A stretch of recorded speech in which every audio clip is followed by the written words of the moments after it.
Well, there you go. Our first defeat of the season does come at the hands of Plymouth away from home. We've just lost 3-2 in a gut-wrenching defeat. Last-minute goal by a player who arguably shouldn't have been on the pitch. Not being salty. We will get into it.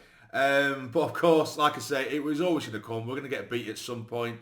But I even said on social media before this game, and this isn't a told you so moment, but you know, with the sort of the manager of the month curse that Regis Labrise had just won, there was a stat hanging in the balance that if we won this one 5 from 5, it would be the first time the club has ever started the season so well. And then of course Rooney at the helm of Plymouth. You know, it was just there was just a disaster waiting to happen. But I did hold faith in Regis Labrise, but it fell to pieces in that second half in this game. But I will get into it. So the one change we did make, we pulled off Brown and we started Dhannoo. I kind of semi-expected that to happen.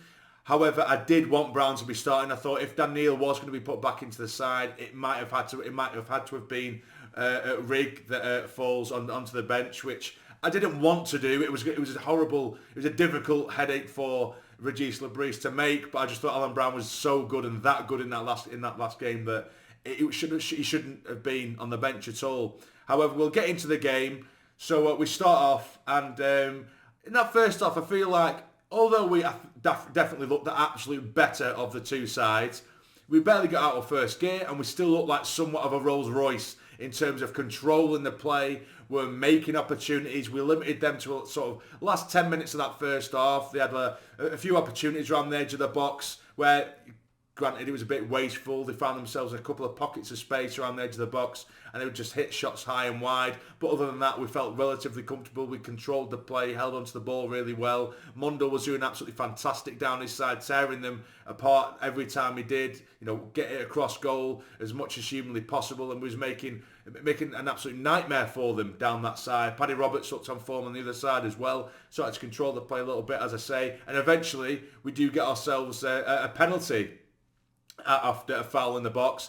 Roberts picks himself up, puts it into the bottom right-hand corner, sending the keeper the wrong way. Brilliant. As I said, it wasn't a perfect performance. I felt like Dhannoo at times, he went a little bit missing, and I thought that's why I felt like we needed Brown, someone a bit more positive to bring us forward from midfield, and we didn't quite have that. However, as I said, I still think we were in control, still think we were looking decent.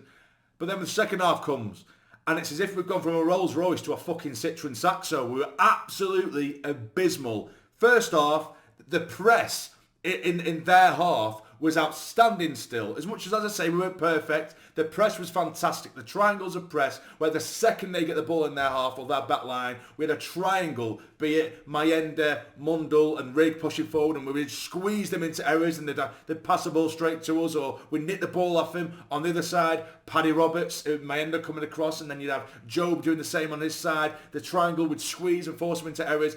Everyone was just so disjointed. There was no press whatsoever. Of course, you're away from home. We're going to sit back at times, and that's what we did in the first half. But it was like that calculated, intelligent press. But it was just so disjointed in the second half. No one seemed to know what the fuck they were doing in terms of the press. There were times where Paddy Roberts would fling himself forward, to try and press the man, and then they'd just easily pass it around him. Then he'd turn around, and there'd be no one with him. There'd be no Sunderland player within 15, 20 yards, and he'd be hands in the air like, where the fuck are you? No one was pulling their weight. No one really knew whether they were coming or going. And fair play to Plymouth, they took advantage of that. And they started to move the ball forward a lot better. They were moving the ball a lot better. But we just had gaps all over the place. And then eventually it does fall to, I think it was Whittaker, after the sort of bit of a scramble around the box, but it falls back to Whittaker, sort of on the right-hand side edge of the box type thing. And he's absolutely pinged the ball. It was a class save from Patterson. But Patterson is parried it onto the underside of the crossbar, and it's slammed back down against Ballard. And our second goal conceded this season was another own goal. So he's bundled it into his own net to make it 1-1. And then we started to get a little bit of... It was getting a little bit feisty. Mundle on the left-hand side with their number 8, their captain. It got a bit feisty there. I think it was a foul from their captain on Mundle. But then they started giving each other a little bit of handbags. Mundle and Brown were sort of bundled each other to the floor. Then the ref comes, he pulls Mundle away because there was a little bit of handbags, as I say. Couple of groups kicking off a little bit with each other, pushing and shoving and what have you. And then he pulls Mundle aside, books him, then he pulls a random Plymouth player, not the number 8, not their captain, and books the wrong player. Anyway, we continue, we keep on going. We had a couple of little half chances here and there, as I say, but then straight away they're going forward again. They put a ball in the box. Dan Ballard kind of swings in the air, misses the ball totally, makes a bit of a mess of it. Then Hardy, who's just come on, he sort of intercepts around Ballard, who's missed the ball. And then Ballard, sort of out of frustration, just leans into it and shoves into the ground. Was it soft? A little bit, but I can see why the ref has done it. But he's given away the penalty, and Hardy himself steps up and sends the keeper the wrong way. 2-1, and they totally deserve it. But anyway, we keep on going. Mundle, as I said, to be fair to Mundle, after all that shit, he got himself a booking. He was getting kicked left, right and centre. The fans getting on top of him and booing him. I thought to myself, he's a bit of a hothead, Mundle. It probably would have been better to sub him off, I thought. But he kept on going. Even if he did lose the ball a few times, he would drive at them, take them on when no one else was offering shit at the time.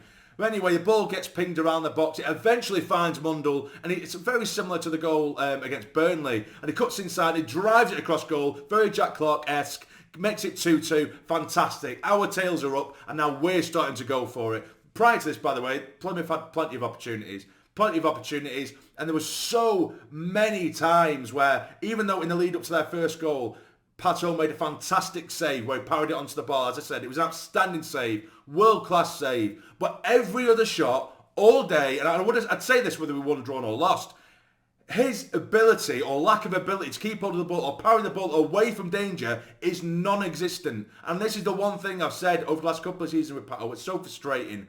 He's a very young goalkeeper, but he's experienced now. He should be a lot better with it. He should be learning from this. And I know that a lot of the balls that have been struck at him today got a bit of power behind him. But if you can't hold it, parry it away from danger. It's classic. It's stuff that you get taught in Sunday League as a child. And he does it season after season, game after game. Every ball is parrying it straight back into the danger zone. He's not holding on to anything. In other aspects, he has improved. And I'm not digging one player out. I'm just saying it. I'm stating what I've seen today. And it was shocking. The amount of balls and a lot of shots that went straight at him and he parry it straight back into the danger zone. It's terrifying. Every time the ball went in the box, I shit myself because he is so unreliable in that sense. And anyway, so our tails are up. It's 2-2, and I'm thinking we're going to keep going at it. We brought Isidore on. Brown eventually did come on. And like I said, our tails were up. We're going for it. 7 minutes have been added on. And then they break. And of course they break. And eventually, after terrible goalkeeping again, falls back to their captain, who prior to this, it was a really, really poor challenge. And he did get booked. So really, he shouldn't have been on the pitch because he should have got booked prior to that. He should have been booked after a poor challenge. And can I just say, by the way, I'm not blaming all this shit on the ref. Any Plymouth fans in the comments. But I know you might not even got this far. Because that's first off, I didn't think too badly of the ref. But the second, straight away, even Whittaker came in, as you probably would have seen if you have watched the game. Whittaker came in, and it was a brilliant sliding challenge. He's booked Whittaker, and it was a great sliding challenge. Then he's made up for it 2 minutes later, where Job, a simple tap away from a Plymouth player, he's gone to ground, and he's booked Job. I think, what the fuck has he been drinking at half-time, this ref? But yeah, as I say, that later on in the game, their number 8, their captain, should have been booked for what happened with Mundle earlier, but he's booked the wrong man. But there was an awful challenge where he has got booked for. Had he been booked prior, he wouldn't have been on the pitch. And just typically in Sunderland fashion, it fell to this man who should never have been on the pitch to put the ball in the back of the net to make it 3-2. So that's the game. That's the way it went. And it's one of them. We're going to have bad days at the office. There's a lot of things we need to improve. It was only a matter of time before we lost our first game of the season. But in that manner, it was really shit. And that second half performance was... It was a bit worrying because I actually thought to myself, when they did score that penalty to make it 2-1, I thought to myself, right, of course I'm pissed off, but now this will be interesting to see how a Regis Labrise team responds to in defeat. And we did eventually, but it was a one-man show, like I said. It was no one was really together at that point. It was Mundle just doing it all on his own. And it was no one was really coming together for that, which was quite frustrating. And Dan Neil, as I say, fantastic player, phenomenal player. But I felt like quite a lot this afternoon. He either went missing or he's had giving away little cheap free kicks here and there, or he was turning into danger relentlessly. And that's why you needed like an Alan Brown on the pitch, and we didn't have that. But yes, again, I'm not going to blame the whole thing on the referee. Of course I'm not. We should have been a lot better in that second half. Fair play to Plymouth. They really came at us, and they got themselves a 3 points that I think they maybe ultimately deserve after just just stupid schoolboy errors, and there was a lot of them, of course, with the own goal, giving away the penalty after Bollard. It was an air swipe of the ball and just completely missed it. There was just so many errors that just led to it, and I'm just kind of glad that we've got that one out of the way now. Hopefully we can get that out of our system, and just sort of dust ourselves down. It's a first defeat. There's gonna be a few more defeats this season as well. Hopefully not too many, but yeah, we need to get that shit out of our system, because that second half was appalling. If they just thought that just strolling along in first gear in the first half was good enough, it isn't. You get away with it every now and then. It was like with Portsmouth. It was very similar, where that first half we barely got out of first gear, but we got ourselves in the lead. And the second half we just upped it a level, and we just thought, right, okay, we need to keep going here. But the second half we came out and we bent over. That was it. Disjointed. It was like game plan went out the window that second half. But yeah, again, not going to totally lose my head over it, but just call a spade a spade. When something was shit, something was shit. I'm going to say it. When it was good, it was good. First half, we were all right. Not fantastic, we were all right. Press was still very, very good in the first half. Second half, press disappeared, and no one really stood up to be counted for, apart from Mundell, if I'll be totally honest with you. But anyway, that's it, guys. What did you guys think? Let me know in the comments down below. Yeah, that'll be it, guys.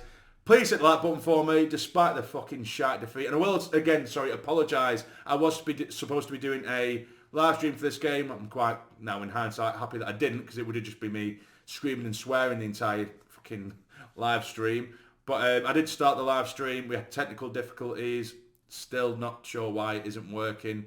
Certain things here and there, but maybe in the future we'll try again. But it might just have to be these kind of videos for the time being. But yeah, hit the like button for me, please. Let me make me smile in a really shit time. Subscribe if you're new. But for now, take care.